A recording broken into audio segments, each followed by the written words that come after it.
K Shivaram ಅವರು ಈ ರಾಜ್ಯಕ್ಕೆ ಮತ್ತು ರಾಷ್ಟ್ರಕ್ಕೆ ಪರಿಚಯ ಆಗಿದ್ದು ಅವರು ಕನ್ನಡದಲ್ಲಿ IAS ಪರೀಕ್ಷೆಯನ್ನು ಪಾಸ್ ಮಾಡಿದ ನಂತರ ಕನ್ನಡದಲ್ಲಿ IAS ಪರೀಕ್ಷೆಯನ್ನು ಪಾಸ್ ಮಾಡ್ಬೋದು ಎನ್ನುವಂಥ ಒಂದು ಮಾದರಿಯನ್ನು ಜನತೆಗೆ ಸಾರಿದಂಥವರು, ಯುವಕರಿಗೆ ಬಿತ್ತಿದಂಥವರು ಶಿವರಾಮ್ ಅವರು.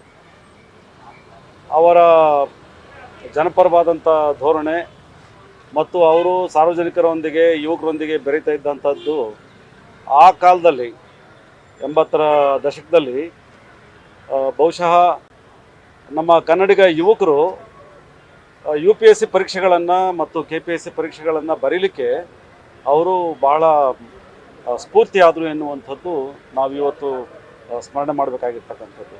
ಹಾಗೆಯೇ ಅವರು ಲಕ್ಷಾಂತರ ಯುವಕರಿಗೆ UPSC ಪರೀಕ್ಷೆಗಳನ್ನು, IAS ಮತ್ತು KS ಪರೀಕ್ಷೆಗಳನ್ನು ಬರೀಲಿಕ್ಕೆ ಪ್ರೇರಣೆಯಾದರು ಮತ್ತು ಅವರು ಸಹಾಯ ಮಾಡಿದರು.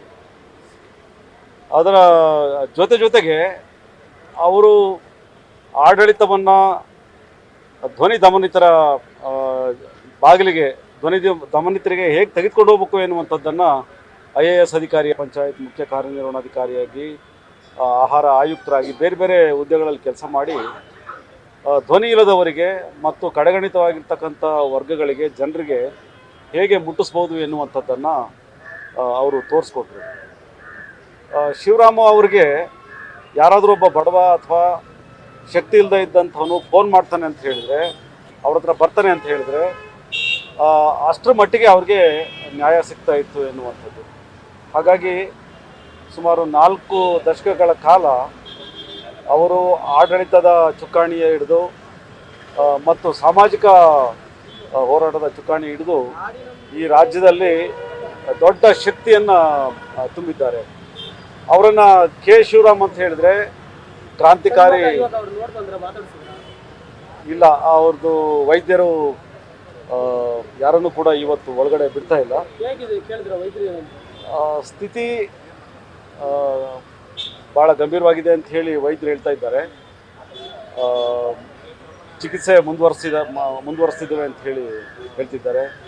ಹಾಗಾಗಿ ಕನ್ನಡ ಸಾಹಿತ್ಯಕ್ಕೆ, ಕನ್ನಡ ಚಿತ್ರರಂಗಕ್ಕೆ, ಕನ್ನಡದ ಆಡಳಿತಕ್ಕೆ, ಕನ್ನಡದ ಸಾಮಾಜಿಕ ಹೋರಾಟಕ್ಕೆ ಕೆ ಶಿವರಾಮ್ ಸಾಹೇಬರು ಕೊಟ್ಟಂಥ ಕೊಡುಗೆ ಇತಿಹಾಸ ಪುಟದಲ್ಲಿ ಭಾಳ ದೊಡ್ಡದು ಅಂಥೇಳಿ ನಾನು ಈ ಸಂದರ್ಭದಲ್ಲಿ ಭಾವಿಸ್ತೇನೆ. ಅವ್ರು ಗುಣಮುಖರಾಗಲಿ ಅಂಥೇಳಿ ನಾನು ಸಮಸ್ತ ಧ್ವನಿ ದಮನಿತರ ಪರವಾಗಿ, ದೀನದಲಿತರ ಪರವಾಗಿ, ಬಡವರ ಪರವಾಗಿ ನಾನು ಪ್ರಾರ್ಥನೆ ಮಾಡ್ತೇನೆ.